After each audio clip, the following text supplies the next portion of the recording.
Welcome to the December 3rd, 2024 edition of our Mid-Hudson Regional Information Center District Data Coordinator meeting. My video sound may not be working, but we're going to play this and welcome everyone. So, the District Data Coordinator meeting. Please sign into the chat with your full name and your district name. Also, please mute your microphone and turn your camera off if you're not presenting, or if you're not one of the presenters. This just helps us save bandwidth. So we appreciate you doing that. And also, this meeting is being recorded, and assets will be sent to the field after the meeting. So that could happen today, tomorrow, within the next couple days. You're going to have all this information in hand.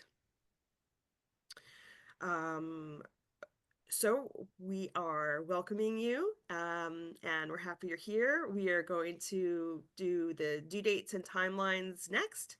And then we do have a special presenter with us this morning, Michael Lamastra. He's going to be speaking on middle level CTE and the Perkins Plan. And he is an associate career and technical education at NYSED. We're going to follow Michael's presentation up with our updates and reminders, followed by some things that are coming up for you, and questions. So when you have questions, put it in the chat anytime. Our chat monitors will look at those, try to answer those, and also ask the questions of the presenters if it's pertinent during the presentation. If you have a voice question, if you want to ask, go ahead and hold those until the end, and we will have time for that at the end, as long as it is before 10 o'clock. So, starting off with due dates and timelines, this morning we have Sam Stokas. Good morning, everybody. I'm going to go over some dates of interest that are coming up in the next month. So just a reminder, the Mid-Hudson-RIC weekly migration deadline is always noon on Wednesdays. So this is why sometimes you'll see an earlier date mentioned for like a data poll on our import schedule. So starting with our monthly due date of December 27th. And also, I just want to bring your eye to the very bottom, January 31st. Those are those monthly due dates for demographics, enrollment, programs, day calendar, and student attendance. So by sticking to your biweekly imports and migrations, you'll easily meet this requirement. So next we have our big one, right? January 3rd, 2025. That's for our Beds Day enrollment and FERPL data poll. But really keep in mind that that should be, your data should be clean and migrated. You want to aim for before your winter break so that you have time to allow for corrections, migrations, just to make sure your data is clean, and make sure to set those earlier internal deadlines to meet that due date. Okay, next up we have January 17th, which is the VR 1 to 9 bed snapshot. So the data is due, but keep in mind that it does take time for that data to go from frontline to level 0, level 1, level 2 PD system. So again, that all takes time. So set those internal earlier deadlines. And then January 21st is the due date for the beds snapshot to be certified. So that's the VR 1 to 6 and 8. The VR 7 and 8 do not need to be certified. So again, leave time for that to migrate to the PD system. So if you don't work with this type of data, just make sure that you're passing this information along over to your special ed department so that your district is ready for these deadlines. Sam, I'm sorry to interrupt. Can you yes. clarify? Can Can you clarify? You said that the special ed certification was, for VR 1 through 6 and 8, and then you followed that up by saying that 7 and 8 didn't need to be certified. Can you clarify? Oh, I'm sorry. I misspoke. 7 and 9 do not need to be certified. Thank you, Helen. Mhm. That was a typo on my part. Okay, so then lastly, January 24th. Of course, we have everybody's favorite topic, the digital resources. But just make sure that there's a method of collection that you're using within your district, because that should be annually. And then we also have the preliminary course instructor assignment and student class entry exit data is due, which we'll be speaking about a little bit more later on in our presentation here. So I also want to bring your eye to the top that we have some links for the SIRS timeline and the MHRIC, the Gantt chart, and that'll help keep you on track for the entire year. So many times we'll get questions about what should I be doing at this time of year, and that can help you guide your work throughout the year. So for now, I'm going to pass it over to my colleague Michelle, but I will be back a little bit later on. Thank you. Thanks, Sam, and good morning, everybody. So at September's DayTag conference, I had the opportunity to attend the CTE office's presentation, and I wanted to share that information with all of you as well. Unfortunately, Michael Lamastro was available to join us this morning to discuss middle level CTE and the Perkins Plan. And spoiler alert, members of the CTE office will be with us again at our January meeting to focus on some of the recent reporting updates regarding, CTE reporting. So we're thrilled to welcome Michael here this morning and look forward to hearing more next month too. With that, I will turn it over to you, Michael. Thank you. Can I share my screen? You should be Yes. able to, yes. It says somebody else is sharing, so I think. Oh, okay. So it doesn't like it with me sharing. Hold on. So I'm just going to stop my share so everybody gets to see my purple screen. Or maybe not, but go ahead. Yep.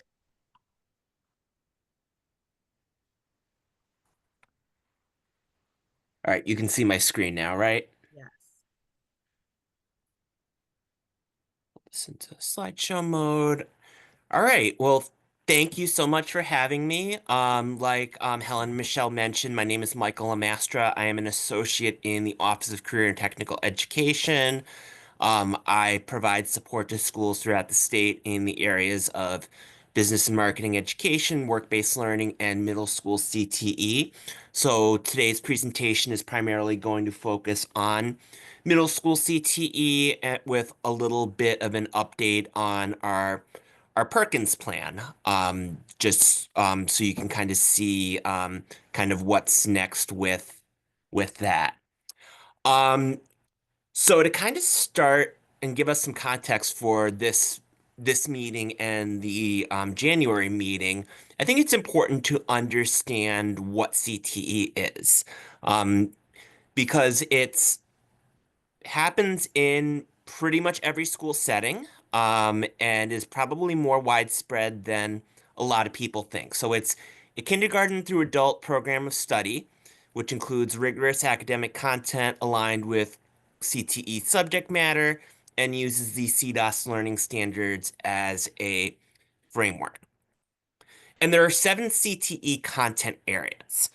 Um, so when you look at, particularly in a home school district, because I saw a lot of individuals from LEAs on here, your business and marketing courses, your family and consumer science courses, your technology education courses, agriculture education courses, that's all CTE.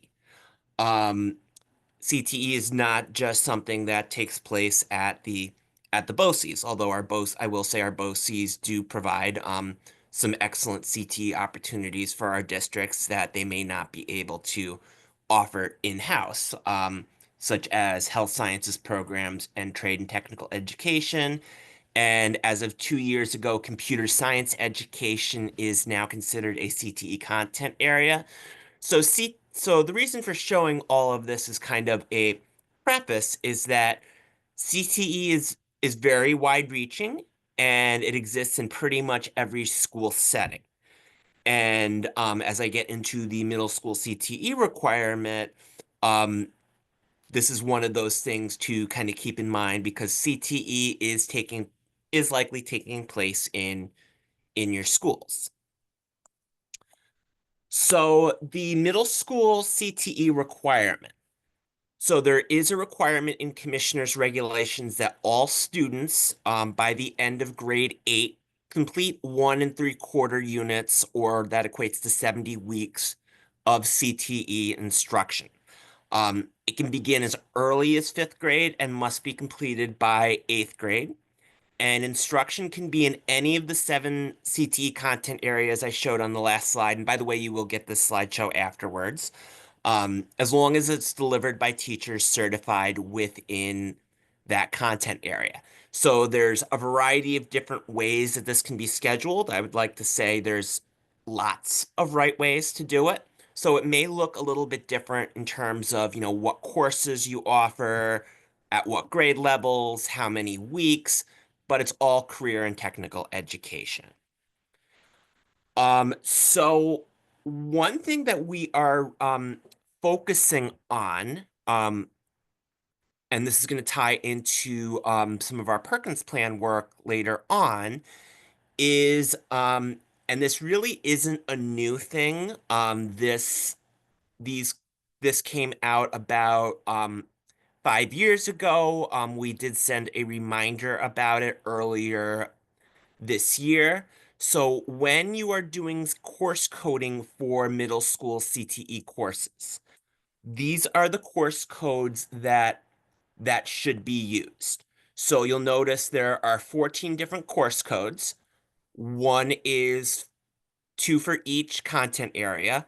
One is for grades 5, 6, and one is for grades 7, 8. And the reason for a 5, 6, 7, 8 split is that some CTE content areas or CTE certifications are only 7 through 12 certifications. There is a 5, 6 extension available, but if an individual has, let's say, um,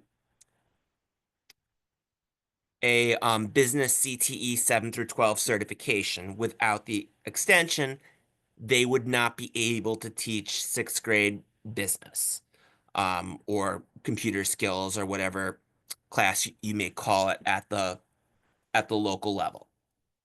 And the SCED certification crosswalk provides more detail on what certifications can teach each of these courses, because some of them have, multiple different versions of certificates. If someone's been teaching for a while, their certificate may read something different than what the department currently calls it. So, for example, technology teachers certified before a certain point, their certification may say industrial arts instead of technology education. Um, so we're just asking that schools utilize these codes when coding these courses, because one of the proposed transformations under New York's Perkins Plan is that funding can start being utilized at the middle level for certain things. So it's sort of important for us to have a base that students have met the and districts are meeting the minimum requirement for CTE. So that kind of segues into the discussion on the Perkins Plan, which I will say is this is going to be a very 10,000-foot overview of the Perkins Plan. So Perkins is the primary source of federal funding for CTE programs. So there is an allocation, which is determined by census data and student need, which is allocated to each district. The majority of districts pool the money together with their BOCES in order to put the funds to use for the good of the entire consortium. So part of the work that we do at the CTE office is we develop a state plan, which outlines the vision for career and technical education in New York State, as well as what the priorities for CTE, as well as the work of our contracted CTE Technical Assistance Center are. So there our plan is up for revision this year, so we are working on making revisions to that plan. And there are two key revisions that we are proposing. One is the ability to use Perkins funds to support new NICET approved and or developing CTE programs, so new program development, and supporting middle level CTE through training and professional development.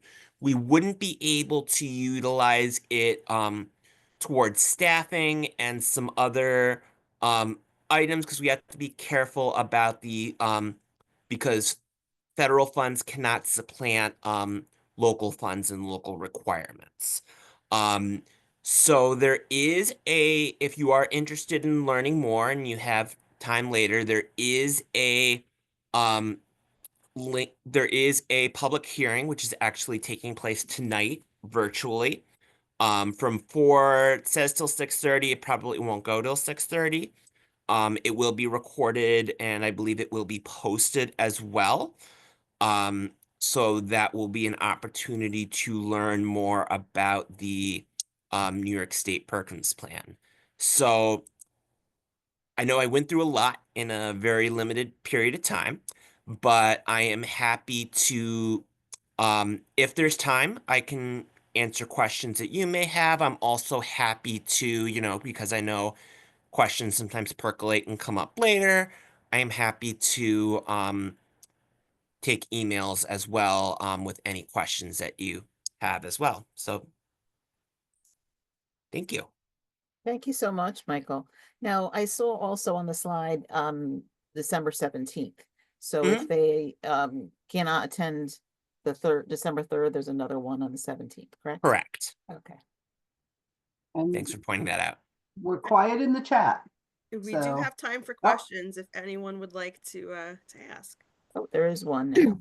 Yeah, Um, we just got one. Yep. So how do we Which- know which courses at our middle school are CTE courses by the teacher certification? So it's any courses in those 7 subject areas. So your ag, business, computer science, facts, health sciences, which I will say is different than health education.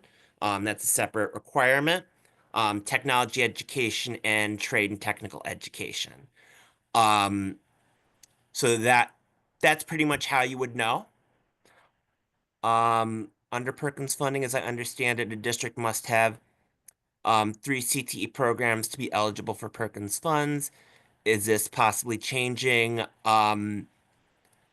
At this time, it's not one of the recommendations. So in order to be eligible to access your own Perkins allocation, a district must have a allocation minimum of $15,000, which some districts don't meet.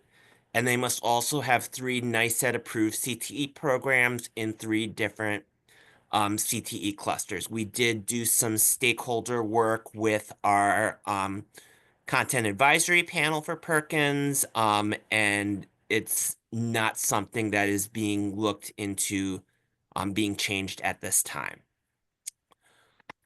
Are most specials considered CTE? It depends. So those 7 course subject areas that I provided earlier, those are considered CTE. Non-exhaustive list, but your art education, music, health education is not considered CTE. If we report these courses as CTE, are there other CTE data points we need to report? As far as I know at the middle level, no. It's really just the course coding that tells us as the department that a course is a CTE course. is there a scenario where those 1.7 credits required at the junior high school level can also count as high school credit towards graduation? Yes. So there is a provision in commissioner's regulations for 8th grade students to be able to take accelerated coursework, which includes career and tech ed courses, which can count towards high school graduation requirements. So whether this exists in your district and what it looks like may vary, but I'll give one common example. So some districts will provide DDP, design drawing for production, at the 8th grade level, which is typically a high school course. But certain students may be able to take it at 8th grade and earn credit for high school graduation for that. Um, Staffing is a huge problem for middle level CTE. It has been near impossible to find certified teachers. Only a few colleges offer programs. Are there discussions about this and potential changes that might help? So that is something, we are definitely aware of. And the department kind of holistically has been looking at certification, because as I think many of you know, it's an issue in a lot of content areas. One flexibility that does exist is there is a transitional A certification. So that way qualified individuals can come in from industry and begin their work while they are completing their requirements for full certification in a CTE content area. We've also, because as if those of you who've been around for a few years may remember, in the past, you could only take technology education and facts to meet this requirement. We've broadened it to all 7 CTE content areas. So that way schools have a wider pool of potential teachers to um, choose from to offer this requirement. But I will say, holistically, we understand that all 7 CTE areas can be hard to find in some extent.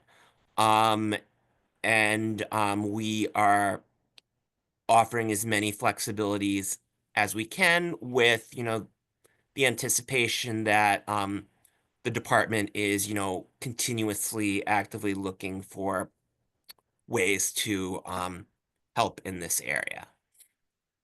Can BOCES offer middle-level CTE courses for component and non-component districts? Yes. I wouldn't be as up on kind of the mechanics in terms of like coasters and how you would do it, but I have heard of it being done, so that is something that can be looked into. BOCES has some great facilities to do that. Introduction. What are the CTE course codes for our in-house CTE courses? For example, we teach Project Lead the Way. So those, it will depend on who is teaching it and at what grade level. But on the presentation, which you will get back at the end, more than likely it's going to be technology education. So there's a 5.6 course code for tech ed and a 7.8 course code for tech ed. So that's how you would code that course. If it's an accelerated high school course for credit, you would use the high school course code. Okay, Michael, Um, this is Pam. I just wanted to interject there. When you're looking at the course code catalog, mhm, there's the column that identifies CTE courses. mhm. So if you filter on that column, you will be able to reduce your search to all courses that have been identified as CTE. That might Yep. be a quicker way to get to the number that you need. Yep. And I will also add to that, is because sometimes this confuses people. The 7.8 courses are considered secondary courses. The 5.6 are considered prior to secondary. So if you can't find either the 5.6 or the 7.8, make sure that column is unfiltered. Yep, I'll be giving a copy of the presentation. So, sorry, I meant high school courses in-house. Yep, that's still the same answer I provided before. So I mean, oh, high school CT courses. Okay. Um, so that's where the SCED certification crosswalk will provide that information. So I know there is a course code for design and drawing for production. The other lead the way courses like principles of engineering, engineering drawing and design, civil engineering architecture. There are course codes for those as well. Um, if they're if you go through those and you still can't find it, you can reach out to our office and my colleagues who oversee tech ed can assist in that area. If we do not get Perkins funding, do we still need to report this way? So for middle school CTE course codes, because middle school CTE is a requirement for all students, yes, these course codes should still be used. Um,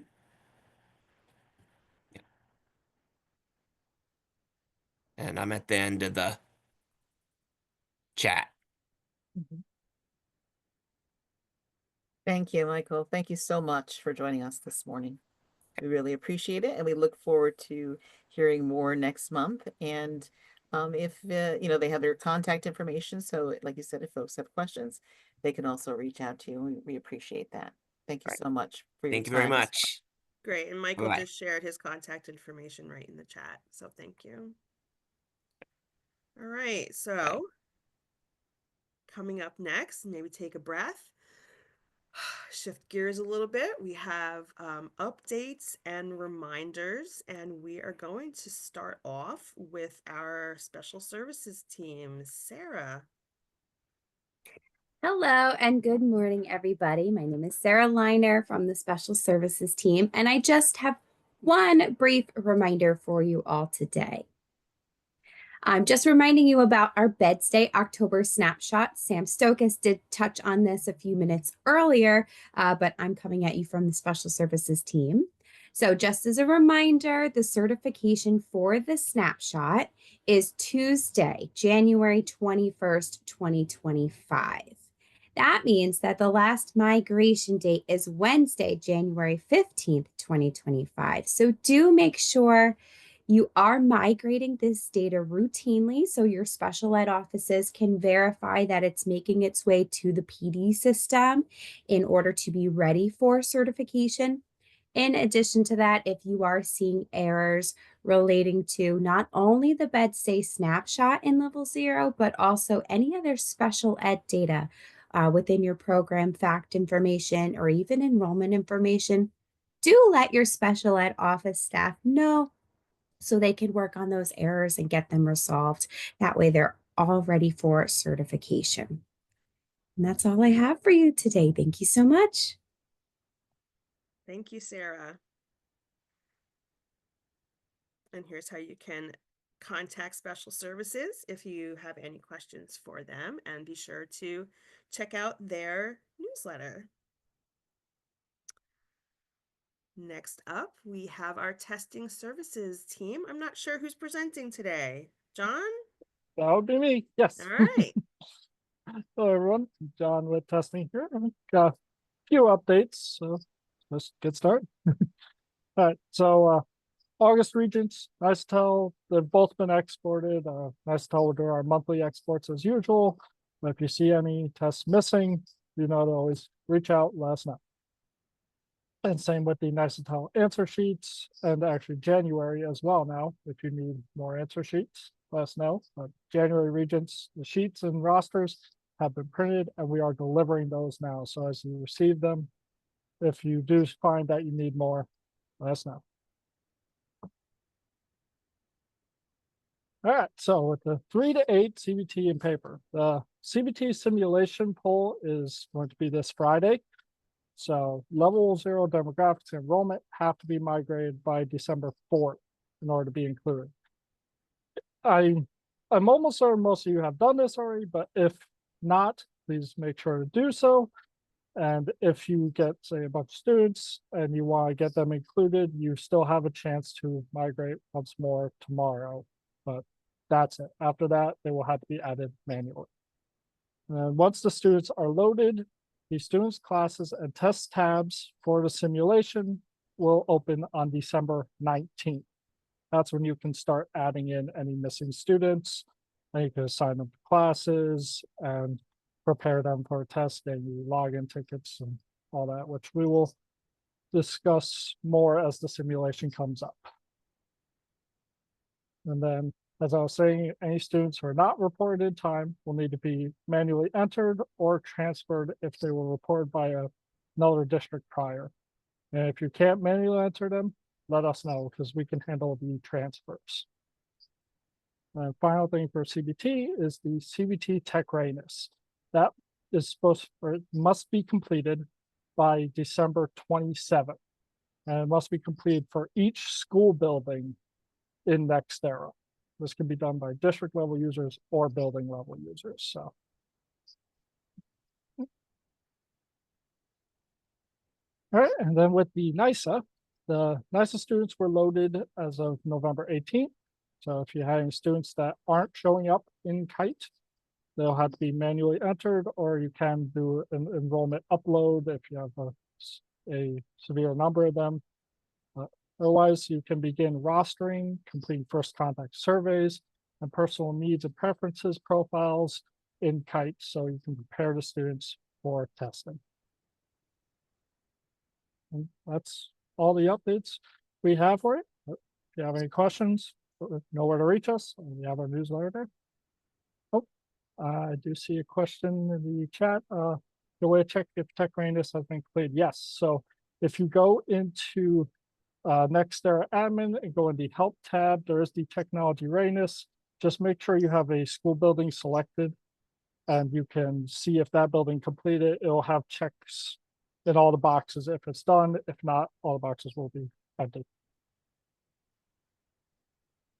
Thank you, John. You're welcome. All right, and now we have my team, the data collection and reporting team, Michelle Ruggio, Pam Walkowiak, Sam Stokas, and myself. You can always contact us at the data warehouse email address.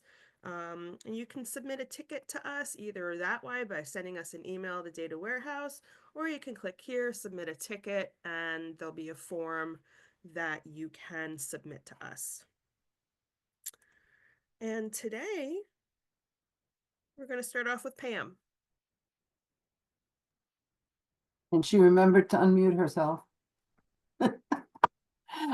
Okay, so we're going to start off with a couple of reminders about level 2 reports that are related to enrollment and should be included in your review in preparation for the January beds data poll. First, you can see in the upper right is the infamous SIRS 701 or UIAS report. This report lists students whose enrollments may have issues. It includes students who may be enrolled in your district and another district at the same time, also known as simultaneously enrolled students, or students who may have been in your district last year but seem to be missing this year. They're referred to as disappearing students. And if you have not already done so, please review this report. You'll likely need to have your detective hat on to dive into some of the more complex situations. Cleaning these situations up will help ensure accuracy of the beds day data for January. The second report was new last year. It's the SIRS 657, which will identify situations where your students who have been placed out of district and have a 0055 enrollment, which is for instructional purposes only at their out-of-district placement. And those two enrollments, your enrollment with the 0011 and the 0055, do not agree, either in the location placed or the grade level that you are reporting. These items should also be resolved, if possible, prior to the January beds data poll. Now, bear in mind that sometimes with either of these reports, there are situations that you will not be able to correct. It may require a correction from another district or another BOCES.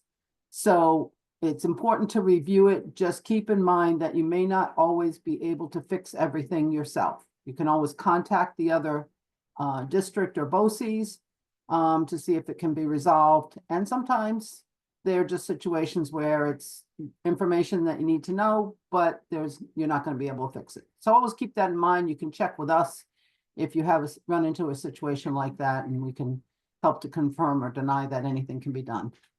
Okay, so those two reports, add them to your to-do list. And next, moving on to our, let's see, I'm waiting for my sleepy. There we go. Okay, you are getting sleepy, very, very sleepy. In an attempt to hypnotize you into meeting the Beds Day enrollment and FERPL data deadline, here's our monthly installment of Poetry Corner. Enrollment data, do not delay, submit it now, not in January. Work done early, peace you'll earn, start the year rested, a stress-free return. Now, again, I cannot take credit for the poetry, but, you know, the message is, I think, clear. Sooner is better than later. You know, take a look at all those reports and make sure all the enrollment is correct as possible. And for those of you who are new to the DDC role, the link here will bring you to the Beds Day tutorial discussing how to ensure a thorough review of your Beds Day reports that Michelle created last week or the week before. Even if you have been in the role of DDC for a while, you may find something interesting and a useful tip that you didn't know before. So you may also want to review that tutorial. Okay, and then finally, on my list of reminders, you may remember that last month I mentioned 3 areas for you to keep your eye on, and I can report that we have seen some improvement. Thank you. Level 1C errors are down significantly from 10,000, over 10,000 to only 694 errors. And we can't take all the credit for that, even though I'm sure you put work and effort into this, because there was a change to one of the edit checks that no longer is flagged as an error. But thank you so much for focusing on that. Now, this number, as much work as we put into it, it's always going to fluctuate depending on what you've just imported, but lower is better. So we'll keep striving towards that.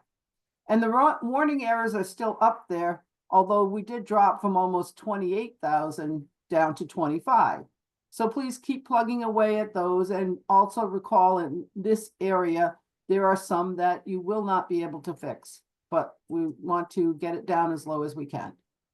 Okay, moving on to the nicest queue. It's down from 13 items on the queue to 5. Yay, thank you again for your efforts in that area. And, okay, you said that. And finally, we are seeing our student digital resources percentage climb from an average of 7.5 to 17.8. So yay, thank you for your efforts in that area. We are not quite to the summit of the mountain yet, but we are making progress. So keep working on that as diligently as you can, and we appreciate your efforts. Okay, that was all my reminders. Michelle. All right, good morning again, everyone. So as a DDC or a member of your district's data verification team, one of the biggest challenges is interpreting the error messages you receive in level 0. Let's face it, there's a lot of them. Overcoming this hurdle is mostly a matter of time and exposure.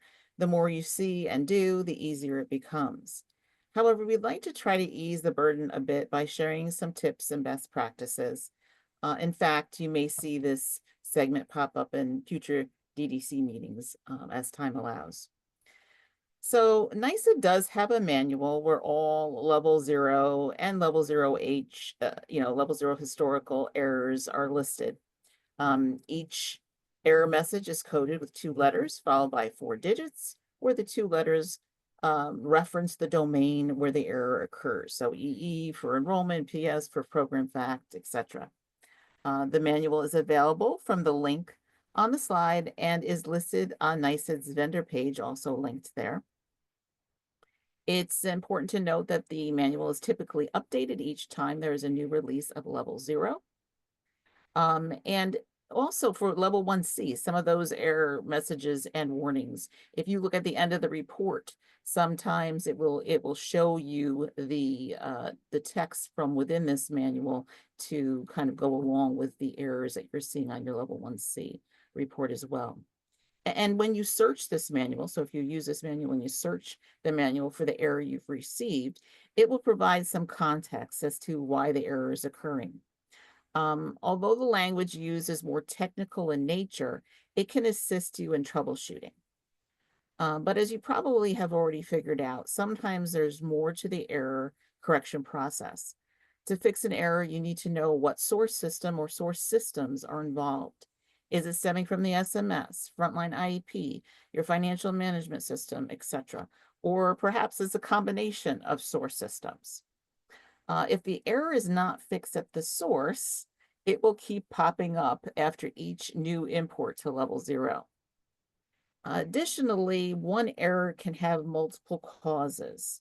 When that's the case, fixing it can be a matter of understanding each of the error's identities or profiles.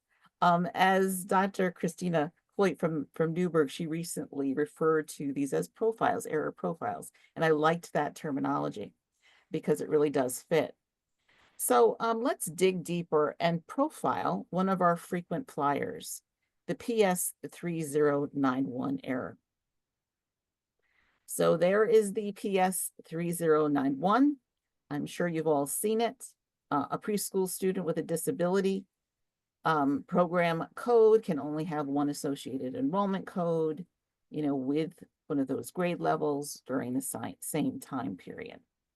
So to interpret this a little bit further, what we're going to do is we're going to use our newly or recently created level 0 training database, and I'm going to share that with you.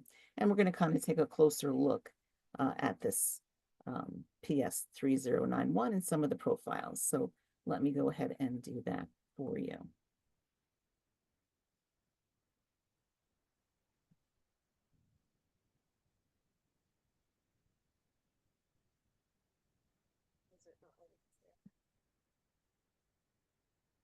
Okay, so are you seeing my screen?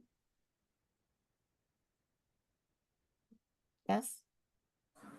Yes. You can see it. Perfect. Wonderful. Thank you. All right, so here we are in the purely fictitious Antelope School District, and we are in reports for program fact, and we've run the verification report, and we see that we have errors in certain categories. And I'm going to specifically look at the disability category, and we can see that we have 4 errors listed.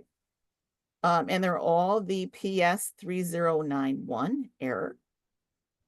Although we have 4 errors, we have only 3 students. So one student, Nancy Smith, has 2 errors, and we will to get to that and understand why there are 2 errors there.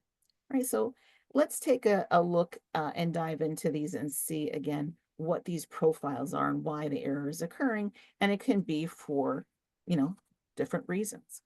So we're going to start with Carolyn Adams. One thing I do want to point out, though, is that, again, this is our fictitious training database, and typically your school district locations would be 4 zeros, and in here it's 1, 2, 3, 4, 5, 6, just to make that clarification so you're understanding that. And we are in the Antelope School District. So we're going to go to Carolyn Adams' record, and we're going to take a look at Carolyn Adams. And we see that she has a preschool with a disability record with a start date of 11/4/2024. All right.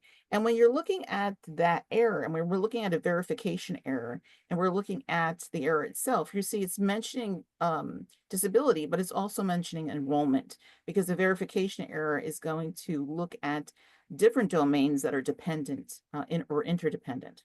So I'm going to take a look at the enrollment. So I'm going to go to the darker blue bar here, and I'm going to look at Carolyn's enrollment. And when I look at the enrollment, I'm seeing that Currently, Carolyn's enrollment is a 4034, which is determining eligibility. And I have a start date and I don't have any exit dates. But we're seeing that the disability record has started. And when the disability record has started, that's indicating that frontline IEP, okay, that's where the disability record is coming from. That's indicating that the student was found eligible for services, and this is the first day. So this is one of the profiles and one of the common profiles that you'll see, which I'll refer to as awaiting placement. So the decision has been made, the student is eligible for services, and the student is awaiting placement in their preschool location. So what would have to be done here? Well, we would have to have an ending to this determining eligibility because the decision has been made. So this is where you would put in an exit date. And when I do this, I'm making the correction in level 0, but we all know that you can't just make the correction in level 0. You have to make it in the source systems, or else the error will keep appearing, right? So I'm going to put in 2024, and I'm going to put November, but I have to put the day prior to when the disability starts. So I'm going to use the 3rd, because we saw that the preschool with a disability record starts on the 4th. And 140 is the exit code that always must follow a 4034. So when you're looking at entry codes and exit codes, we used to refer to this as a married code. It meant that that always went with the other. So 4034 is determining eligibility. 140 is that the decision was made or the process was stopped for any reason. The decision was made that the student was eligible, the decision was made that the student wasn't eligible, or any reason that this process was stopped. In level 0, I have to do validate and save to put that through. But I'm not done. I can't leave it like this because we saw that the disability record has started. The preschool with the disability record started on 11/4. Now, typically, 99.999% of the time when a decision is made and the services are started, the student doesn't have the preschool location. They're not ready to move into that preschool location immediately. There's different things that have to happen in this process. So typically they're in a holding pattern or waiting placement pattern. So we have to follow this enrollment up to indicate that awaiting placement. How do we do that? Current student add new. They would be in the homebound location while they're awaiting placement. And this is where we would put the same date, because dates are very important. They have to match or else you will get errors. And this is a 0011 enrollment. And then I will hit validate and save. And now we have our awaiting placement in the homebound location enrollment. Now, if, and this is where communication between the folks that deal with frontline IEP and the folks that deal with your SMS, they have to be in communication with each other over your PS enrollments, and you want to keep them in the homebound location until they are placed at their preschool location. And then you would end the homebound enrollment with a 153 exit and start them in their actual preschool location. So I'm going to go back to reports, back to program facts. I'm going to run the verification report because I want to see that what I did in level 0, if that corrected our error. And that's always a good check. You do have to rerun it in order to see that. If you just go out to the dashboard and come back in, and you haven't rerun the verification report, it's not going to clear that error or show you if that error is cleared. All right, so that error is now gone. All right, so let's go to the second profile. So the first profile we said was like awaiting placement. And that wasn't complete. So now we have Rose Boyd. So for Rose, this is another common situation or scenario that occurs. And we can see that for Rose, if we look down here, there are actually 2 records. We have type of disability, which was a preschool, and that ended on 8/31. And then there was a 9/12 exit, a change in disability. And now we see on 9/1 that there is a school age disability, the speech or language impairment. All right. So if we look over at the enrollment for rows, because again, we're talking about this error that has dependencies into two domains, we can see that we only have one enrollment, and that is a kindergarten enrollment, and that starts on 9/1. And we have nothing that indicates the summer enrollment. So this is that second profile, which is summer enrollment. So we know that when a preschool student with a disability is transitioning to kindergarten, that they must have a summer enrollment, and the summer enrollment is missing. All right, so to resolve this, we would have to put in a summer enrollment. Again, I'm showing it to you in level 0, but you would also have to have that updated in your student management system. So I'll do the current student add new. Now, actually, you can, if it's a preschool student or a pre-K student with a disability and they're transitioning, you can use the homebound building, but there is a sneaky trick where you can come up to the school year, you can go to the prior school year, and I can see where that student was last year, and they were in the county of Ulster. And you can use, as a preschool student, you wouldn't for pre-K, you would use the homebound building, but for a PS student, you can use this location. So if I go up here, again, I'll say current student add new. I'm going to do county of Ulster. I have to make sure that it's in grade level PS. And I have to do the 7/1, the start of the year. Enrolled in building a grade. And I'm going to do the 8/31. To flow, that should be the day before our kindergarten enrollment starts. And I will have a 153 exit code. And now we can go back to run that, oops, excuse me. Run the verification report for programs, and we can see if that error has been cleared.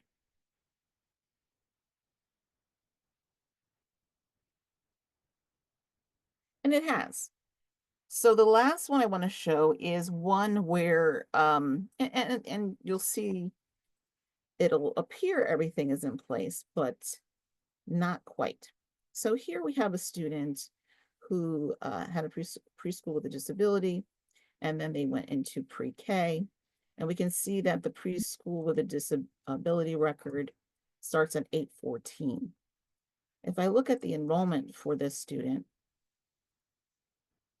I can see that the 4034 record, the determining eligibility, has a start of 7/1 and an exit of 8/14, and the awaiting placement in the homebound building has an 8/15 start.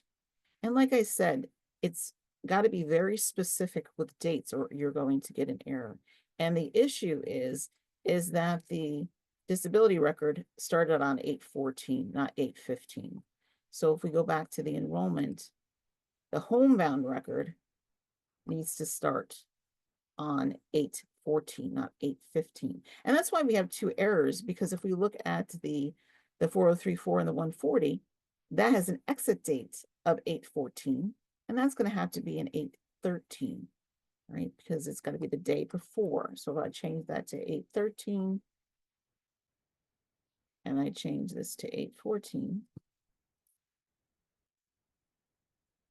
now we're going to have dates that align. And if I run that report one more time,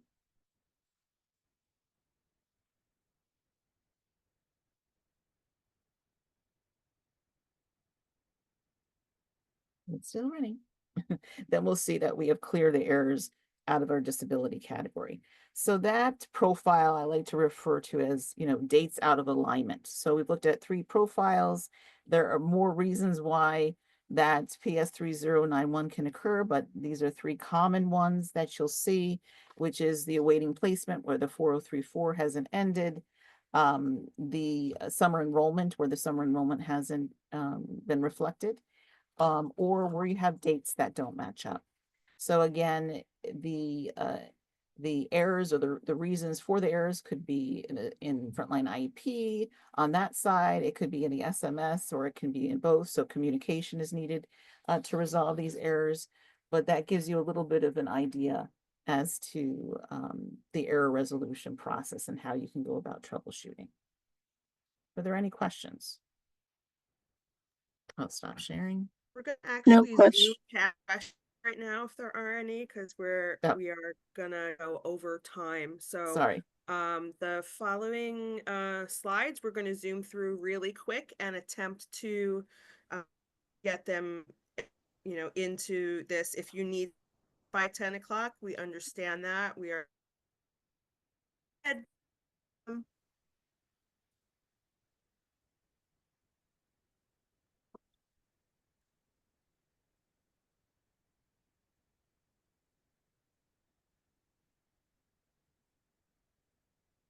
Can you hear me?